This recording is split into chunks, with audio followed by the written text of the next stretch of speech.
용맹이 이야기 수정 완료본.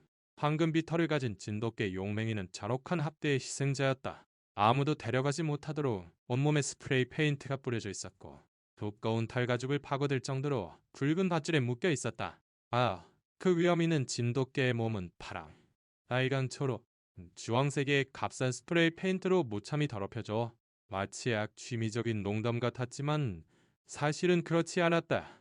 그것은 벌이었고 위치라는 선고였다. 용맹이는 짖지도 널지도 않았다. 완전히 기력을 잃은 상태였다. 통통 붓고 젖은 눈은 페인트가 벗겨진 벽을 그저 멍하니 응시하고 있었다. 마치 더는 불가치가 있는 존재가 아무도 없다는 것을 아는 것처럼. 용맹이가 경기도 파주시의 이 동물보호센터에 온 지 며칠 혹은 몇 주가 지났지만 아무도 정확한 사실을 몰랐다. 어느 이른 아침 한 남자가 그를 울타리에 묶어두고 갔고 에이, 그 자리에는 젖은 골판지 조각 하나만 남아 있었다. 이 개는 쓸모없으니 아무도 원하지 않을 것이다. 누가 그랬는지 아무도 보지 못했다. 아무도 묻지 않았다. 그리고 돌보는 성게보다 절장일수가 더 많은 이곳에서 엉맹이는 가방 없는 구석으로 내몰렸다. 그곳은 보이지 않는 동물들을 위한 장소. 미디어에 소개될 일 없는 사진도 이름도 없는 동물들을 위한 곳이었다. 음... 하지만 아무도 모르는 사실이 있었다. 용맨이가 언제나 그 이름이었던 것은 아니라는 것. 그리고 스프레이 페인트와 밧줄, 이제 냄새와 버려졌다는 사실 아래 아직 무언가가 남아있다는 것을 닐 하루하루가 녹아내리듯 지나가는 보호센터에서 김진우의 마음속에 무언가 변화가 일어났다. 그는 늙거나 입양이 어려운 개들을 전문으로 찍는 사진작가로 목에 카메라를 걸고 자원봉사자들을 위해 꽈배기 한 봉지를 들고 나타났다. 누구에게도 외면당한 동물들을 찍는 것은 그의 일상 중 하나였다. 오늘 가장 슬픈 사연을 담으러 왔습니다. 그는 지친 미소를 지으며 말했다. 에이, 자원봉사자 중 한 명이 그를 가장이 찐통로 안쪽으로 안내했다. 저기 한 마리가 있는데 가까이 가지 않는 게 좋을 거예요. 끔찍한 일을 당했거든요. 진우는 다가갔다. 그곳에는 온몸에 스프레이 페인트를 뒤집어 쓴 채 마치 폐기물처럼 단단히 묶인 커다란 진돗개가 있었다. 눈은 감겨 있었고 다른 눈물 자국이 코끝에 말라붙어 있었다. 이게 대체... 그는 숨을 삼키며 말을 잃었다. 동맹이가 희미하게 몸을 꿈틀였다. 진우가 조용히 소리 없이 카메라를 들었을 때 뒤에게 변화가 일어났다. 도리가 아닌 음만이 움직였다. 더는 힘이 남아있지 않은 듯 보였지만 그 눈빛에는 소리 없는 절규가 담겨 있었다. 찰칵하는 셔터 소리가 그 순간을 포착했고 진우는 이 사진이 소셜미디어를 위한 것이 아니라 영혼을 위해 찍는 것임을 깨달았다. 누가 이런 짓을 한 거냐? 그는 속삭였다. 왜 아무도 데려가지 못하게 걔한테 스프레이를 뿌리는 거지? 에휴, 답은 저절로 떠올랐다. 데려가길 원치 않는 인간이 있기 때문이다. 그들을 지도에서 지워버리고 싶은 인간이 있기 때문이다. 그들이 홀로 죽는 것을 확실하게 만들고 싶은 인간이 있기 때문이다.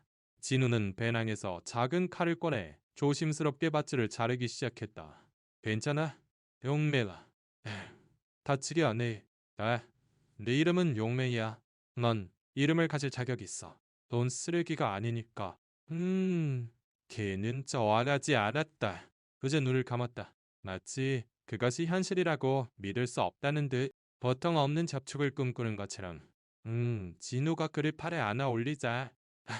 용맹이는 떨었다. 공포나 추위 때문이 아니었다. 그의 몸은 다정함에 어떻게 반응해야 할지 잊어버린 것이다.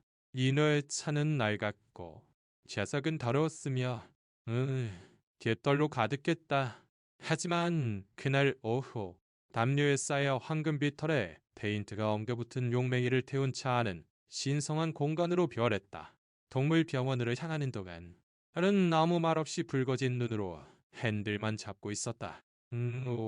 아이, 신호에 멈췄을 때 용맹이가 작게 어물의 한숨 같은 가느다란 소리로 띵띵거렸다. 진우는 핸들을 강하게 움켜쥐었다. 안 돼, 아들아. 이렇게 죽게 될 순 없어. 이 모든 것을 걸고 맹색한데 널 이름 없는 죽음 중 하나로 만들지 않겠어.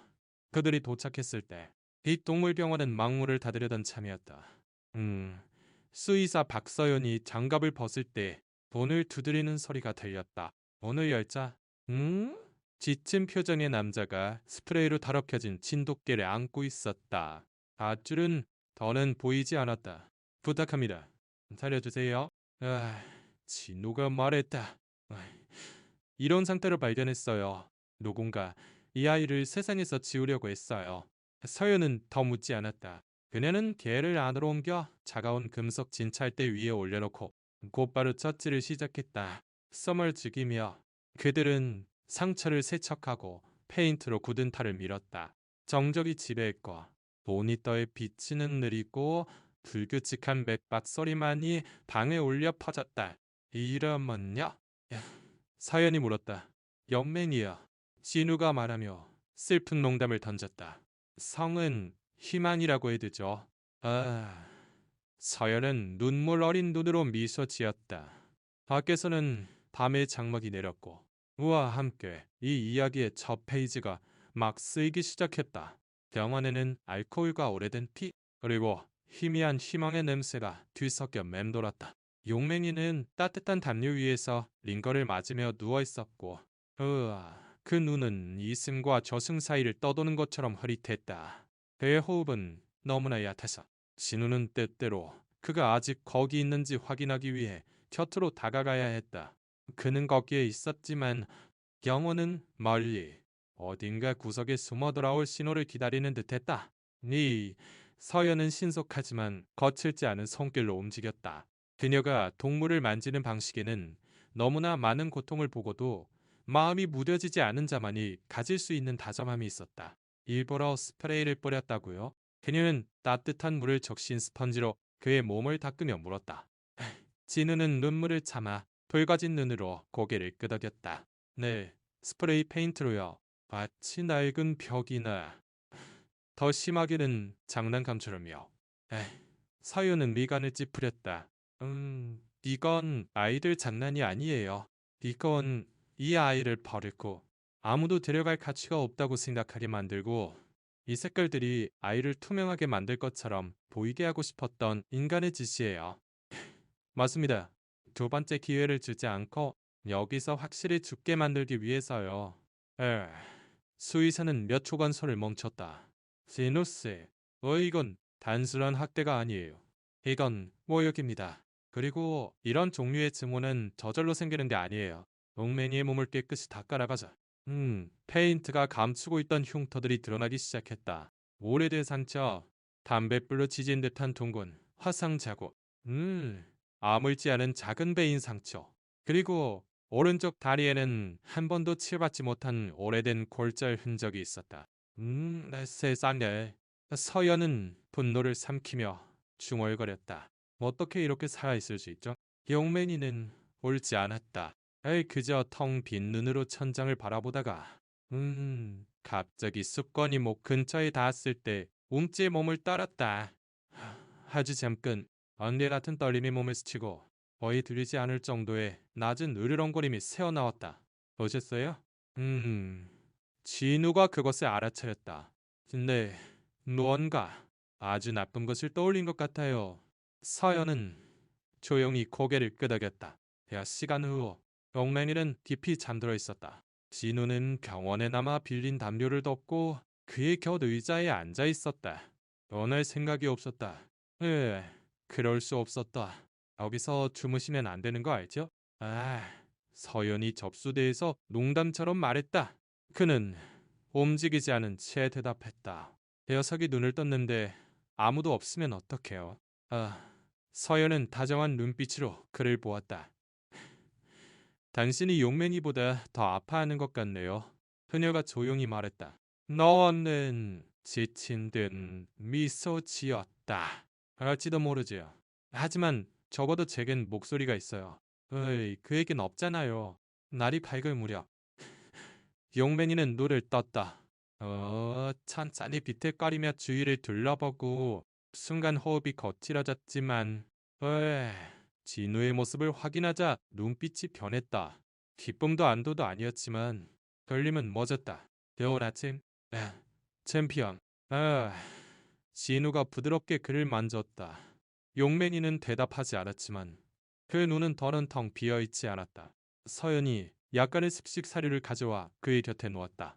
용맹이는 냄새를 맡았지만 아무것도 하지 않았다. 하지만 두 번째 그는 혀를 내밀었다.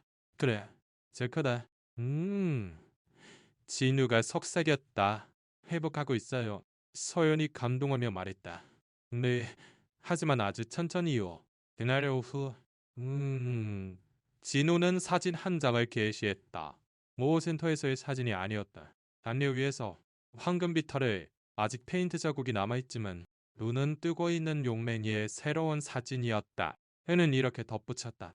그들은 아무도 데려가지 못하도록 그에게 색을 칠했습니다. 하지만 그들은 틀렸습니다. 사랑이 지울 수 있는 상처도 있으니까요. 게시물은 순식간에 퍼져나갔다. 몇 시간 만에 수천 명의 사람들이 사진을 공유했다. 댓글 창은 분노, 눈물, 공감, 그리고 도움의 손길로 넘쳐났다. 나오. 하지만 수백 개의 메시지 속에 진우의 등골을 오싹하게 만드는 것이 있었다. 그놈은 살 가치가 없어. 이름도 프로필 사진도 없이 단지 그 한 문장뿐이었다. 진우는 휴대폰을 바라보며 이 며칠 동안 처음으로 공포를 느꼈다. 그날 밤, 그는 다시 병원에서 잠들었다. 동맹이는 힘겹게나마 몸을 일으킬 수 있게 되었다. 조금밖에 먹지 않았지만 먹었다. 서연은 2시간마다 그를 확인했고 진우는 마치 오랜 친구처럼 그의 귓가에 속삭였다. 달리는 것 좋아했어? 이렇게 되기 전에 널 사랑해주는 사람은 있었니? 용맹이는 때때로 귀를 움직이거나 무언가 혹은 누군가를 기다리는 것처럼 문 쪽을 바라보았다. 한밤중 그는 잠결에 끙끙거리기 시작했다. 도망치듯 다리를 움직였다. 낮게 으르렁거리고 눈은 굳게 감겨있음에도 미간에 주름이 잡혔다. 진우는 부드럽게 그를 만졌다. 쉐, 이들 괜찮아, 챔피언. 하지만 용맹이가 눈을 떴을 때 그는 거기에 없었다. 진우에게는 보이지 않는 무언가를 보고 있었고 처음으로 이를 드러냈다. 그것은 공격이 아니라 오래되고 깊은 공포였다. 소리에 놀라 서연이 달려왔다. 그녀가 들어오자 용맹이는 숨을 헐떡이고 닌령은 빠르게 뛰었으며 몸은 굳어 있었다. 기억이 되살아나는 거예요. 그녀가 말했다. 플래시백 같은 거죠. 에휴, 무엇에 대한? 그에게 행해진 일들이요. 오센터에 오기 전에 겪었던 일들이요. 그건 음식이나 쓰다듬는다고 지워지는 게 아니에요. 아직 그 안에 있는 거예요.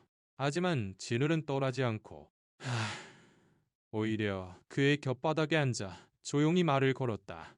이제 거기 없어. 용매라. 여기엔 사슬도 페인트도 고함소리도 없어. 거기엔 너와 진우가 있어.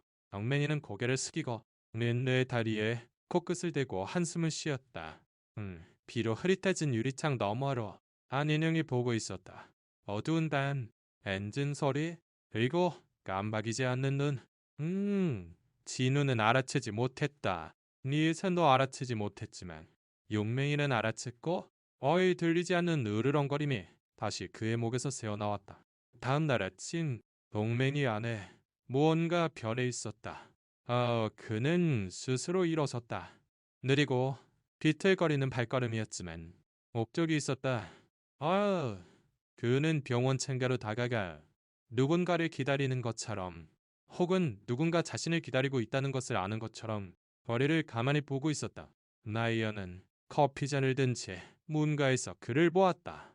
네 계획엔 사연이 있어. 그녀가 속삭였다. 그리고 그건 아름다운 게 아닐 거야. 알고 있습니다. 그리고 그걸 알게 될 때까지 전 멈추지 않을 겁니다. 진우는 노트에 눈을 고정한 채 하나하나의 세부 사항을 적고 있었다. 서윤이 그에게 다가왔다. 이렇게 걔한테 스프레이를 뿌린 게 처음이 아니란 거. 알아요? 진우는 놀라서 그녀를 보았다. 몇 년 전 다른 도에서 비슷한 사건이 있었어요. 스프레이 페인트 투성이로 구조된 개가 있었죠. 비슷한 흉터가 있었고 똑같이 카메라 없는 보호센터 앞에 버려졌었어요. 그래서 어떻게 됐습니까? 아무도 범인을 찾지 못했고 그 개는 며칠 뒤에 죽었어요. 이에서 독극물이 나왔죠. 진우의 등골에 오한이 흘렀다. 이게 관련이 있다고 생각하세요? 모르겠어요. 하지만 평범하진 않아요. 그날 오후 진우는 물건을 사러 잠시 외출했다. 그는 영맹이를 매트리스 위에 눕히고 담요와 작은 봉제 인형을 곁에 놓아주었다. 너 어디 가지 마. 여기엔 널 사랑하는 사람들이 있어. 너너니 자리를 지키고 있었다. 그녀가 기고를 씹고 있을 때 용맹이가 문으로 가만히 바라보는 것을 발견했다. 뭘 기다리는 거니? 아가? 그녀가 부드럽게 물었다. 금방 돌아올 거야. 하지만 용맹이는 꼬리를 흔들지 않았다. 계속 가만히 바라볼 뿐이었다. 그때 소리가 났다. 입구 울타리에 무언가 부딪히는 소리. 누군가 무언가를 떨어뜨린 듯한 왼발 수당의 쟁그랑 소리. 서연은 밖으로 나갔다. 안에 스프레이 캔이 굴러다니고 있었고 종이 한 장이 있었다. 어두워지지 않는 것은 죽는다. 서연은 창백해졌다. 그녀는 안으로 달려들어가 모든 문을 잠그고 즉시 진우에게 전화했다. 누군가 와서 켜박 쪽지를 남기고 갔어요. 당신은 괜찮아요? 용맹이는 괜찮아요. 하지만 이건 장난이 아니에요. 진우씨, 누군가 이 아이를 지도에서 지우고 싶어해요. 진우는 10분도 채 안 되어 돌아왔다. 그의 눈은 커져 있었지만 마음은 불타고 있었다. 그는 그 종이를 보자마자 스찬 조각으로 찢어버렸다. 젠장, 다시는 용맹이에게 썸나게 두지 않겠어. 마치 이해한 듯이 내 진돗개는 천천히 다가와. 진우의 옆에 앉아 그의 눈을 바라보았다. 그리고 처음으로 그는 앞발을 들어 진우의 팔에 댔다. 그것은 단순한 몸짓이 아니었다. 그것은 감사였고 저를 버리지 마세요라는 말이었다. 그날 밤 그들은 잠들지 않았다. 진우는 진한 커피를 탔다. 사야는 배낭에서 낡은 손전등을 꺼냈고 이용래니는 그저 경계하고 있었다. 뒤를 세우고 님딩까 시선을 뒷문에 고정한 채 마치 그 냄새, 실소리, 그 그림자가 다시 돌아오기를 기다리는 것 같았다. 새벽 3시 옥맹이는 갑자기 움찔하며 일어나 낮지만 격렬하게 으르렁거리더니 똑바로 창고방으로 향했다. 허런 문을 밀고 안으로 들어가 낡은 골판지 상자 앞에서 멈춰 섰다. 서연과 진우는 어리둥절하며 그의 뒤를 따랐다. 왜 그래? 용맹아? 진우가 속삭였다. 배는 상자 안을 코로 뒤지더니 먼지투성이 파일을 꺼냈다. 사연이 몸을 숙여 그것을 열었다. 그것은 4년 전에 구조된 게 낡은 기록이었다. 이름 명의, 아이, 불명, 넷나이, 공격성, 다수의 고리질, 가상, 강제적인 훈련은 진우는 미간을 찌푸렸다. 설마 네 서연은 사진과 용맹이를 비교했다. 그것은 같은 콧날이었다. 왼쪽 귀에 같은 흉터와 뒷다리에 같은 흰 반점. 그 애야, 용맹이는 예전에도 여기에 있었던 거예요. 하지만 그것뿐만이 아니었다. 기록에는 용의가 위조된 입양 서류를 사용한 강태식이라는 이름의 남자에게 입양된 후 행방불명되었다고 적혀 있었다. 서연은 파일을 힘주어 닫았다. 그 자식, 그를 찾으러 와서 다시 지옥으로 데려가려고 했던 거야. 진우의 얼굴에서 핏기가 가셨다. 그걸로 모든 게 설명돼요. 그래서 스프레이를 뿌린 거야. 그래서 쓰레기처럼 버린 거야. 그가 뭔가를 알고 있으니까. 그를 기억하고 있으니까. 경맹이는 완전히 이해하지 못한 듯 그들을 보았지만 눈에는 불꽃이 일기 시작했다. 병원의 유선 전화가 울렸다. 서예는 떨리는 손으로 수화기를 들었다. 건너편에서 일시고 왜곡된 목소리가 들렸다. 그게 당장 풀어줘. 그렇지 않으면 다음엔 페인트로 끝나지 않을 테니까. 자이가 전원은 끊겼다. 찌르는 용맹이를 보았다. 그리고 용맹이도 그를 마주 보았다. 하지만 이번에는 공포가 아니라 무언가 새로운 것이 있었다. 분노였다. 용맹이는 그저 개가 아니었다. 그는 생존자였고 어딘가에 누군가가 그것을 알고 그를 침묵시키고 싶어 했다. 하지만 이번에 그는 혼자가 아니었다. 그날 밤 비는 양철 지붕 위에서 낡은 칼날처럼 쏟아졌다. 용맹이는 잠들지 않았다. 진우는 그의 곁에 앉아 아이의 사진을 몇 번이고 다시 보았다. 한 장 한 장이 찌르는 듯한 아픔이었다. 거기에는 용맹이, 한때는 용이라 불렸던 그가 벌의 흔적과 함께 울타리에 묶여 인형에 둘러싸인 모습이 있었다. 그는 유기견이 아니라 훈련된 개였다. 하지만 애정이 아닌 공포와 구타에 의해 서해는 담요를 들고 좋지 않은 표정으로 들어왔다. 덕에 세노씨, 그 강태식이란 이름을 좀 더 알아봤는데 존재하지 않아요. 아니, 존재는 하지만 다른 이름으로 해요. 적어도 도네세 군대 보호센터에서 가짜 신분을 사용했어요. 뭘 찾는 거죠? 휘고 똑똑하고 눈에 힘이 있는 상처투성이 개들이요. 모두 마음의 상처를 입은 아이들이죠. 무엇을 위해서요? 나나서울은 숨을 삼켰다. 투견 동격훈련? 불법적인 쇼 혹은 더 끔찍한 일. 진우는 머리를 감쌌다. 납소자, 믿을 수가 없어. 용맨이가 그런 일을 다 겪어왔단 말인가? 그리고 제약은 제로씨, 그가 살아남았다는 거예요. 다음날 용맹이는 식사를 하고 싶어 하지 않았지만 내 스스로 일어섰다. 그는 입구 울타리까지 걸어가 얼씬 허공의 냄새를 맡았다. 다리는 떨렸지만 본능은 떨리지 않았다. 사연은 주의 깊게 그를 보았다. 그리고 그의 눈빛에서 무언가 변한 것을 느꼈다. 잠깐만요. 저건 평범하지 않아요. 진우가 다가왔다. 무슨 일입니까? 서연은 용맹이의 움직임을 가리켰다. 탐색하고 있어요. 뒤를 잃은 게 아니에요.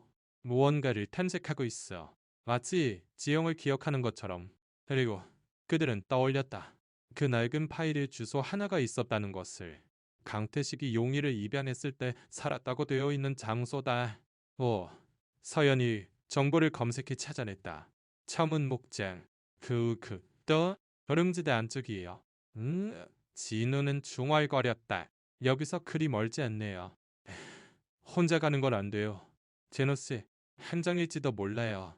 그렇다고 이대로 둘 겁니까? 사연은 고개를 떨구고 한숨을 쉬며 끄덕였다. 일식 가져올게요. 1시간 후. 그들은 목장으로 향했다. 용맹이는 담요에 쌓여 뒷좌석에 앉아 있었다. 그는 자신이 어디로 향하는지 아는 것처럼, 그 순간을 계속 기다려왔던 것처럼 창밖을 보고 있었다. 진우는 조용히 그에게 말을 걸었다. 아무것도 안 해도 돼. 그냥 보러 가는 거야. 이해하기 위해서. 누가 너한테 이런 짓을 했는지 알기 위해서. 하지만 용맹이는 깜빡이지도 않고 시선은 길에 고정되어 있었으며 그 몸의 긴장감은 다른 세계에서 온 것 같았다. 길은 비포장이었고 뒤틀린 나무들과 녹슨 전봇대가 이어졌다. 서연은 목적지 조금 앞에서 브레이크를 밟았다. 너무 가까이 가고 싶지 않아요. 뭔가 이상해요. 얼리목장에 문이 보였다. 낡았지만 튼튼했고 그 뒤로는 창문 없는 회색 건물이 있었다. 조용하네요. 에어처럼 보여요. 진우가 말했다. 아니면 그렇게 보이게 하고 싶은 걸지도요.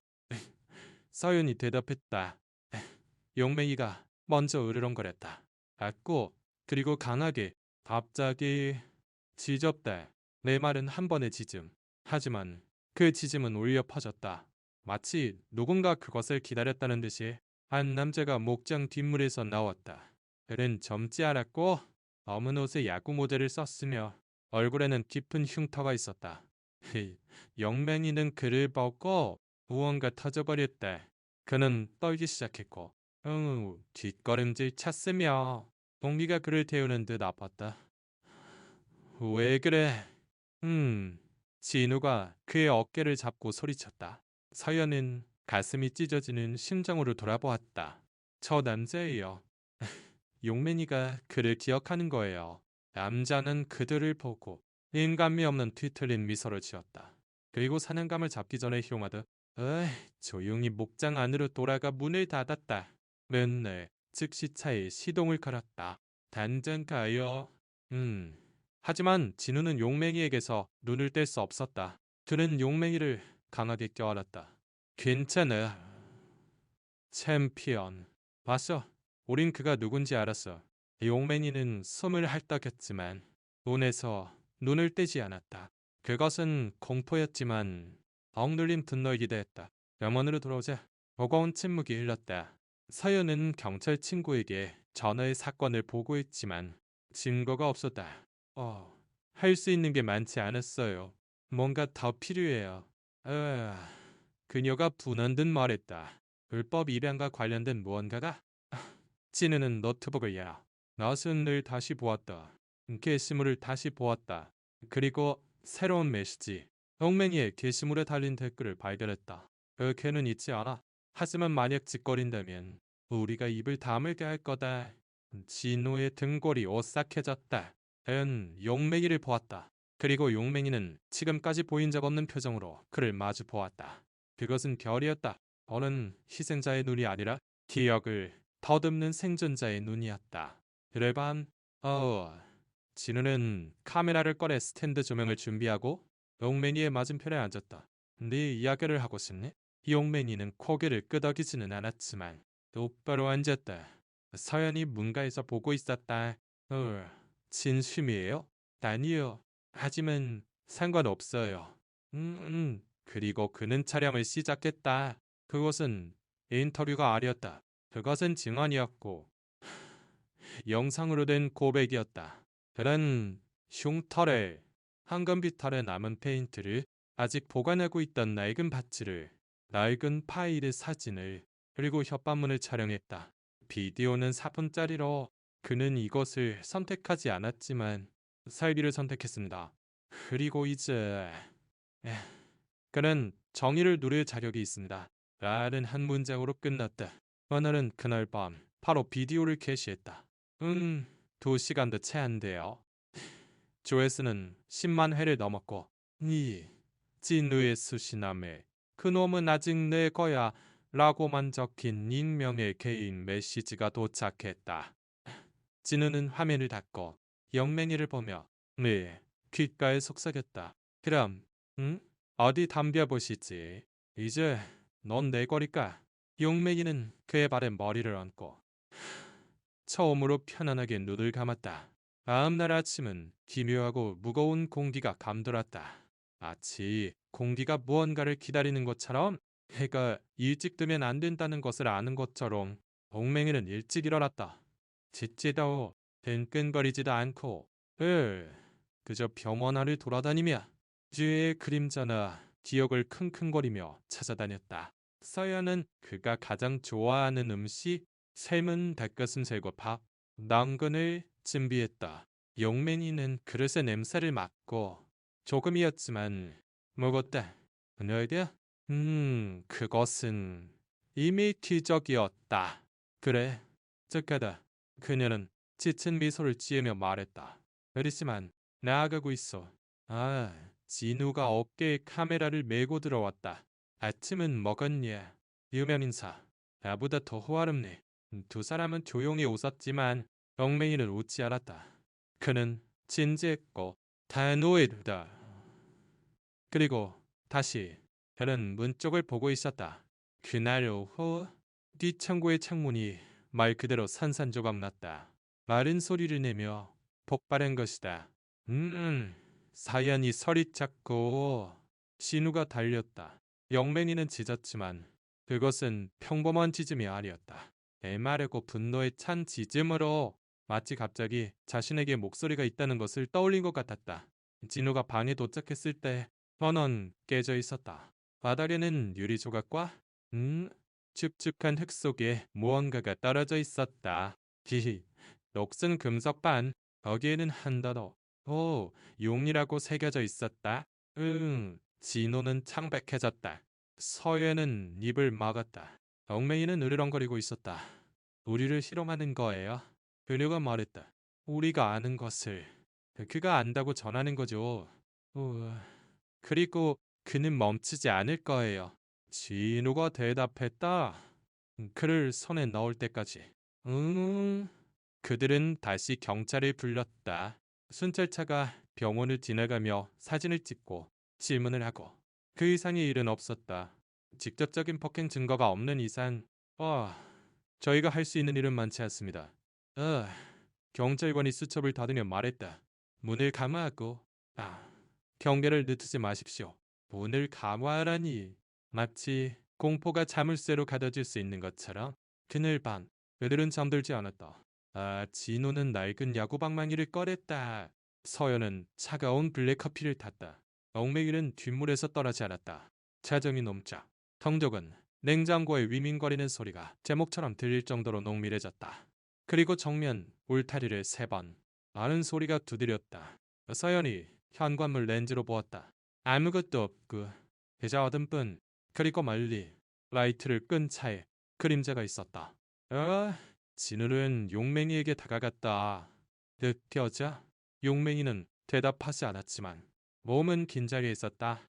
음박이라도 터질 듯한 스프린처럼 4시 15분. 암머스의 넌지에 전화가 울렸다. 이 산대 쏘아기를 들었다. 침묵. 그리고 낮고 차가운 목소리가 말했다. 현장. 입 다물라고 했을 텐데. 찰칵. 전화는 끊겼다. 진우는 수화기를 격렬하게 내리쳤다. 이제 지긋지긋해. 이걸로 끝내겠어. 옥맹이는 단호하게 일어섰다. 마치 그래. 이제 지긋지긋해라고 말하는 것처럼. 다음 날 비디오 조회수는 100만 회를 넘었고 그에 따라 수백 개의 메시지가 도착했지만 하나 눈에 띄는 것이 있었다. 응급되지 않은 애니멀 어시스트라는 계정의 메시지였다. 저는 용맹이를 압니다. 그는 군마열의 푸른 하늘 쉼터 출신입니다. 몇 년 전에 도둑 맞았어요. 당신은 그에 대해 잘 모를 겁니다. 이야기할 수 있을까요? 진우는 그것을 잊고 떠났다. 서연이 그의 어깨 너머로 엿보았다. 뭘 기다리는 거예요? 그들은 영상통화를 했다. 화면에 나타난 여성은 젊었고 눈 밑에는 다크서클이 있었으며 눈물은 언제라도 터져 나올 듯했다. 그의 이름은 처음부터 맥스였어요. 제가 지어준 이름이죠. 태어난 지 몇 주 만에 쉼터 문 앞에 버려진 작은 진돗개였어요. 어떻게 사라졌나요? 한유 후 점잖고 친절해 보이는 남자가 왔어요. 그는 감정 지원견 훈련을 한다고 했죠. 네. 가짜 서류를 보여줬어요. 그는 우리를 속였고 그 후로 맥스 소식은 2번 다시 듣지 못했어요. 에이디오를 보기 전까지는요. 정말 그 애가 맞아요. 그 애는 오른쪽 다리에 반달 모양 흉터가 있어요. 강아지 때부터 있었죠. 진우는 카메라를 용맨이에게 향했다. 그는 매트리스 위에 누워 있었다. 그는 고개를 들었다. 여성은 그를 보고 울음을 터뜨렸다. 미안해. 맥스, 더 싸우지 못해서 미안해. 용맨이는 화면에 다가가. 유리에 코를 댔다. 마치 기억해요라고 말하는 것처럼. 서연은 흐느꼈다. 진노 숨을 삼켰다. 하지만 통화는 중단되었다. 보안 모니터에 무언가 비치고 있었다. 건물 뒤를 천천히 무언가를 손에 들고 지나가는 인형. 진우는 문을 잠그러 달려갔다. 서연은 휴대폰을 가지러 갔다. 용맹이는 문 앞에 서서 움직이지 않았다. 전화가 다시 울렸다. 이번에는 음성 메시지로 똑같은 낮고 차가운 목소리였다. 그 뒤에 넘겨.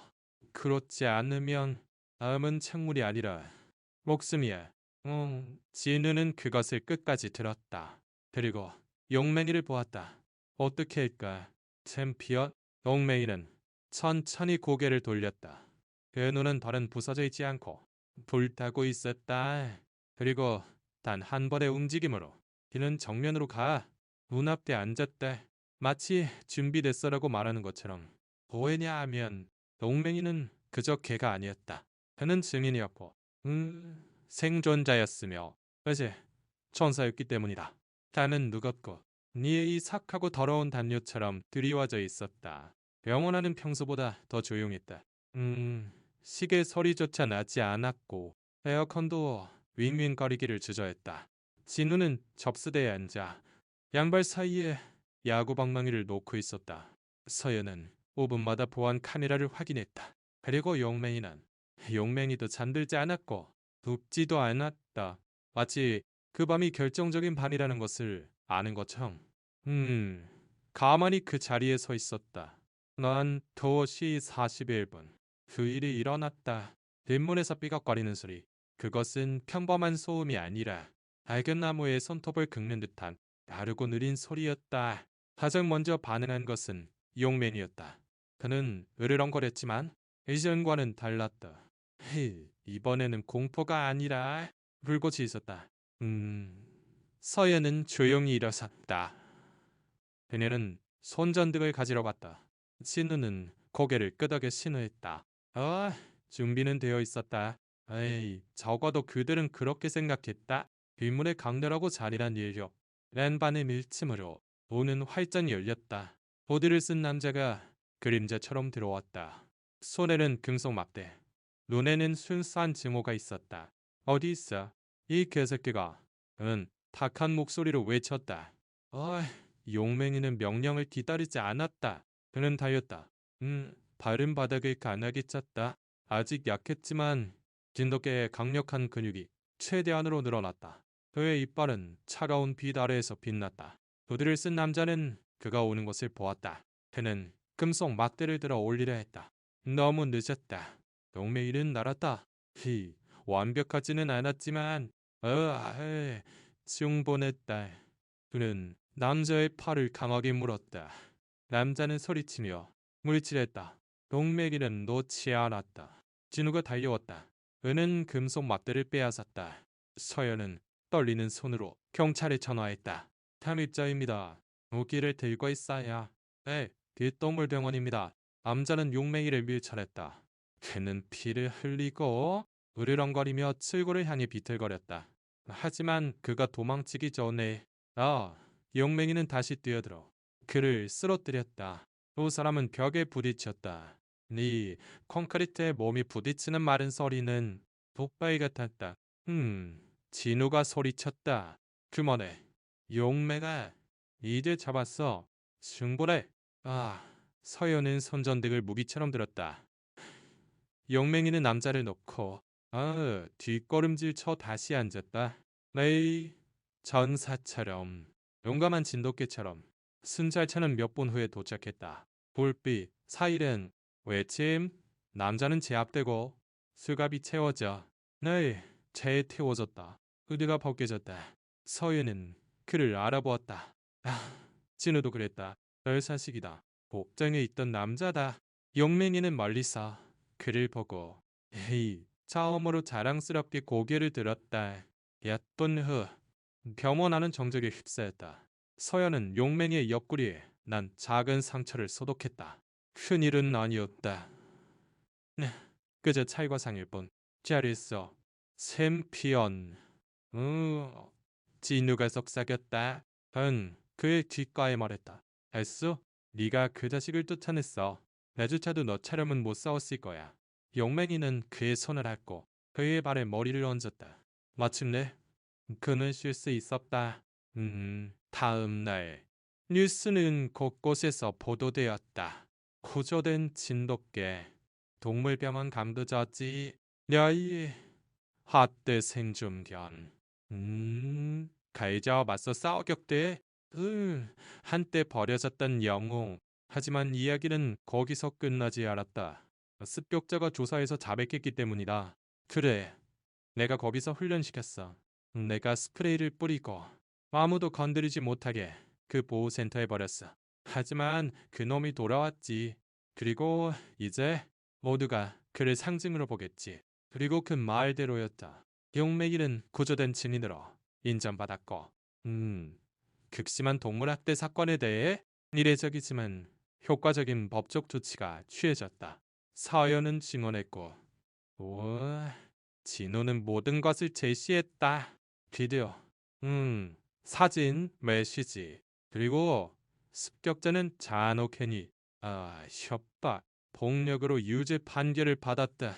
하지만 그 이상으로 용맹이를 과소평가한 죄로 병원은 영원히 변했다. 어른 단순한 의료센터가 아니었다. 그것은 성혈이었고 안전한 공간이었으며 쓰레기처럼 스프레이가 뿌려졌지만 전설처럼 싸움개의 이야기를 들려주는 장소가 되었다. 그날 밤 별빛 아래 동맹이는 도시 뒤편 언덕에 누워있었다. 무한한 티, 진나이, 미, 서연도 있었다. 두 사람 모두 말이 없었다. 걔는 짚고 편안하게 아무런 그림자 없이 숨을 쉬고 있었다. 그리고 몸은 아직 아플지 모르지만 영혼은 아프지 않았다. 왜냐하면 용맹이는 더는 요미도 아니고 물건도 아니고 희생자도 아닌 지울 수 없는 목소리였기 때문이다. 그 후에 나날은 기묘하고 아름다웠지만 이전에다 마치 화재 후에 비가 내리듯 심장은 아직 뛰고 있지만 더는 위험이 없다는 것을 이해하는 데 시간이 걸리는 것처럼 연맹이는 잘 잡고 깊게 숨을 쉬게 되었다. 그는 병원 복도를 걸었다. 더는 고개를 숙이지 않고 이어밑에 머리를 들고 그 눈빛은 나는 지옥을 이겨냈다고 말하고 있었다. 서연은 매일 네 닭가슴살과 밥그릇을 준비했다.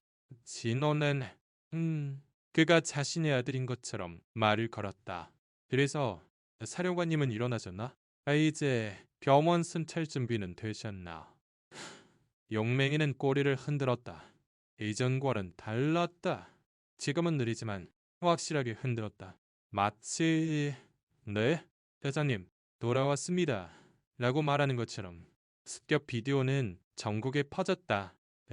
텔레비전 프로그램, 디지털 미디어, 소셜 네트워크 모두가 스프레이가 뿌려진 황금빛 진돗개가 습격자에게 맞선 이야기를 했다.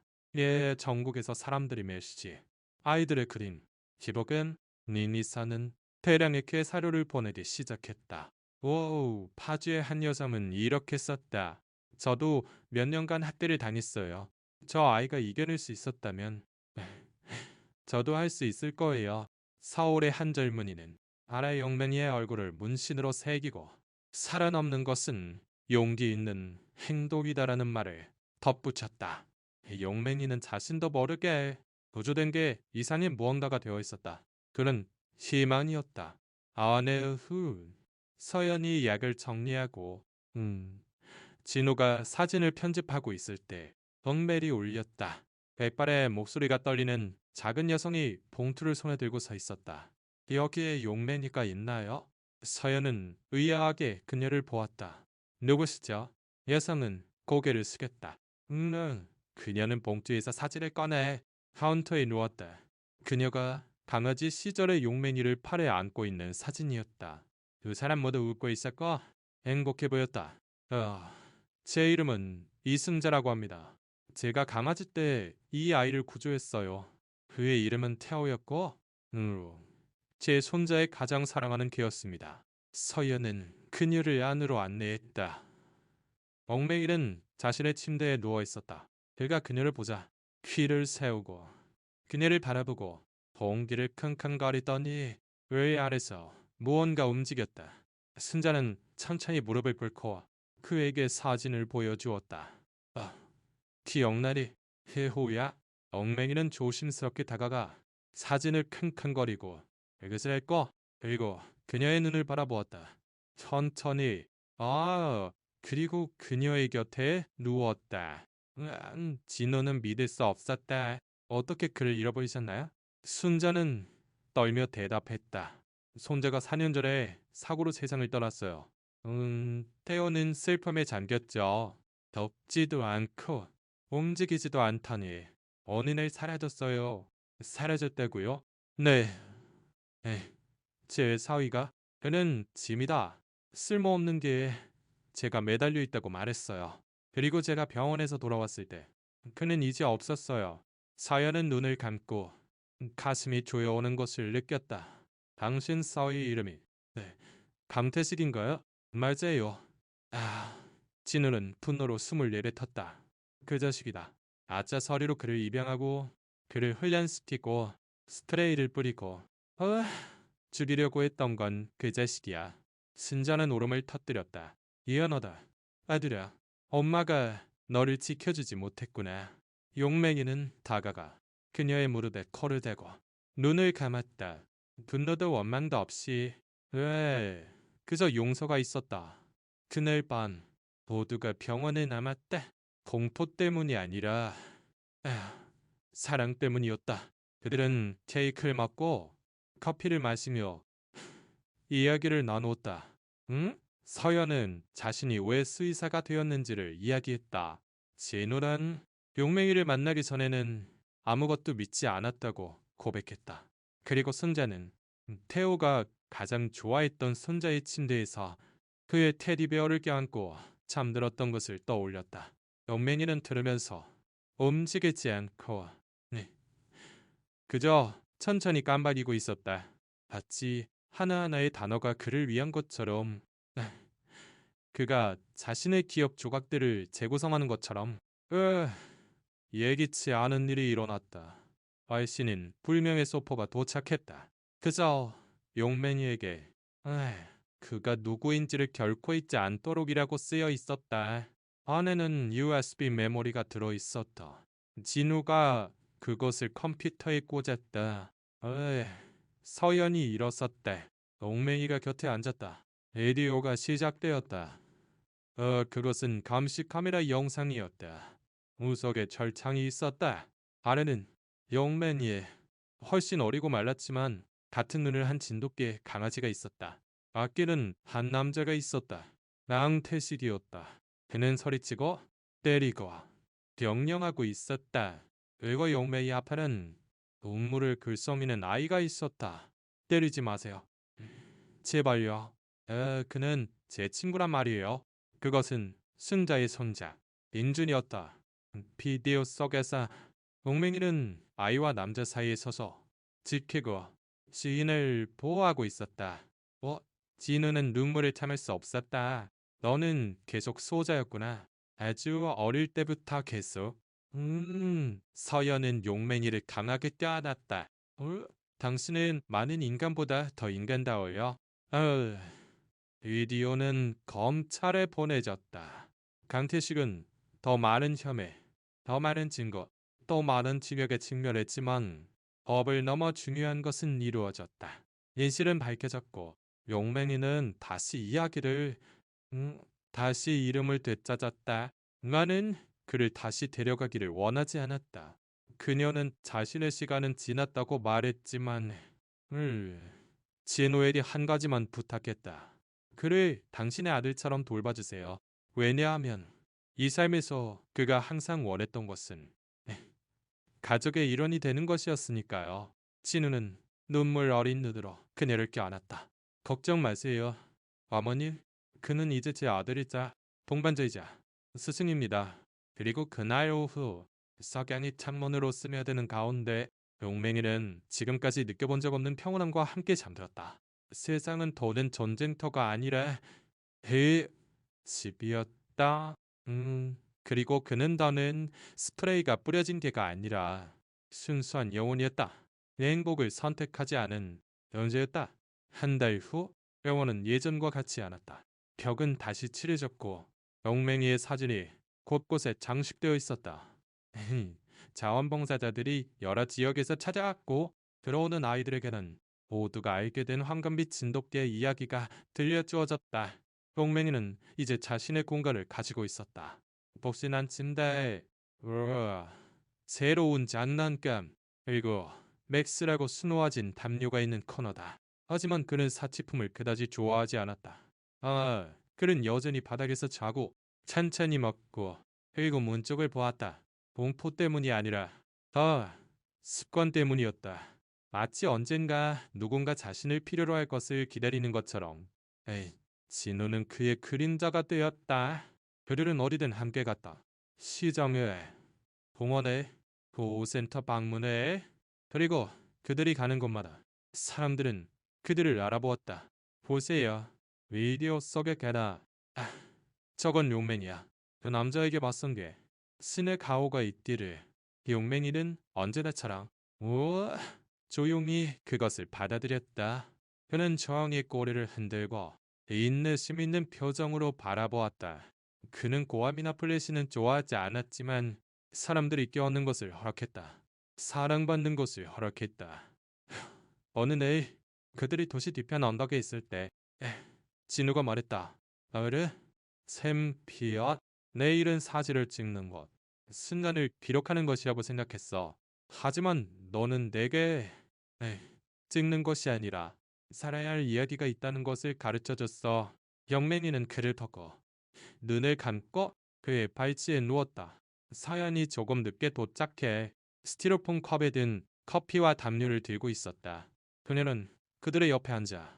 그래서 이유명 인사는 이제 뭘 할 건가요? 라고 말했다. 응? 진우는 어깨를 으쓱했다. 그가 원하는 대로 하루 종일 자고 싶으면 자면 돼. 달리고 싶으면 달리면 돼. 그저 존재하고 싶으면 그렇게 하면 돼. 너는 이제 자신의 사명을 다했어. 네의 사연은 그의 귀뒤를 긁어주었다. 하지만 용매일은 그렇게 생각하지 않았다.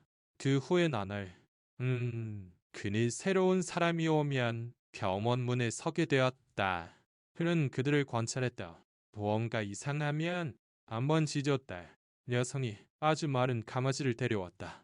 그녀는 길에서 발견했다고 주장했지만 우와 용맹이가 그녀에게서 떨어지지 않자 마침내 여성은 자신이 몇 주 동안 그 강아지를 묶어두었다고 고백했다. 용맹이가 그녀를 간파했고 강아지는 정식으로 보호되었다. 이렇게 용맹이의 새로운 단계가 시작되었다. 목소리 없는 영혼들의 수호자 서열은 농담을 했다. 그는 이제 그냥 환자가 아니에요. 팀의 일원이죠. 진우는 목걸이에 달 ID 카드를 디자인했다. 용맹 영혼 간수관 그리고 새로운 이야기 산의 치유를 찾아오는 상처 입은 마음들 속에서 나날은 지나갔다. 어느 해질녘 해가 도시를 황금빛으로 물들일 무렵 용맹이는 혼자 언덕으로 향했다. 진우는 문에서 그를 보고 있었다. 어디 가나? 영감님? 용맹이는 잠시 돌아보고 오리를 흔들며 계속 걸었다. 그는 언덕 꼭대기에 누웠다. 배에는 하늘을 올려다보고 마치 고맙습니다라고 말하는 것처럼 마음으로 쉬었다. 그날 특별한 일은 아무것도 일어나지 않았다. 공파드, 덥드, 고한도 없이 그저 표문이 있었다. 그리고 그것만으로 충분했다. 그날 밤 용맹이는 짚고 움직이지 않을 정도로 깊게 잠들었다. 진우가 그의 곁에 가서 담요를 덮어주고 네 속삭였다. 되죠? 챔피언, 내일도 지켜야 할 생명이 많다고. 다음 날 아침 서연이 도착했을 때 용맹이는 이미 일어나 있었고 언제나처럼 문 밖을 보고 앉아 있었지만 무언가 달랐다. 그 눈에는 고요함이 리치에서다. 서연은 그것을 알아차렸다. 그래서 이번엔 뭐가 보였니? 용맹이는 일어나 입구까지 걸어가 앉았다. 차 한 대가 도착했다. 호부가 상처 입은 암컷개를 들고 내렸다. 그녀는 떨고 있었다. 안으로 들어가고 싶어 하지 않았다. 용맹이가 천천히 위협적이지 않게 그들에게 다가갔다. 코로 그녀를 건드렸다. 암컷개는 그를 보고 안으로 들어갔다. 보였냐면 용맹이는 공포가 무엇인지 알았고 그곳에 다가가는 방법도 알았기 때문이다. 그는 더는 구조될 필요가 없었다. 그가 다른 이들을 구조하고 있었다. 그것이 지로가 촬영한 마지막 장면이었다. 용맹이가 혼자 겁에 질린 강아지와 함께 병원 복도를 천천히 걸어가는 모습. 두 사람은 등을 돌리고 있었다. 사슬도 고함도 없이 그저 발소리만 있었다. 더 나은 무언가를 향하는 발소리. 에디오는 한 문장으로 마무리되었다. 사람들은 아무도 데려가지 못하도록 용맹이에게 색을 칠했지만 삶은 모든 이가 그를 영원히 기억하도록 새로운 색을 더시켜 주었다. 그리고 그 말 그대로였다. 용맹이는 잊히지 않았다. 그가 싸우는 것을 본 사람들에게도 그가 치유되는 것을 본 사람들에게도, 그리고 그를 보고 스스로를 치유할 용기를 가진 사람들에게도. 왜냐하면 암맹이는 진돗개였고, 개였고, 이야기였고, 빛이었고, 재생이었기 때문이다. 그리고 그의 흉터는 결코 사라지지 않았지만 그것들은 전사처럼 심록 속에서 죽기를 거부한 영혼처럼 신성한 흔적이 되었다.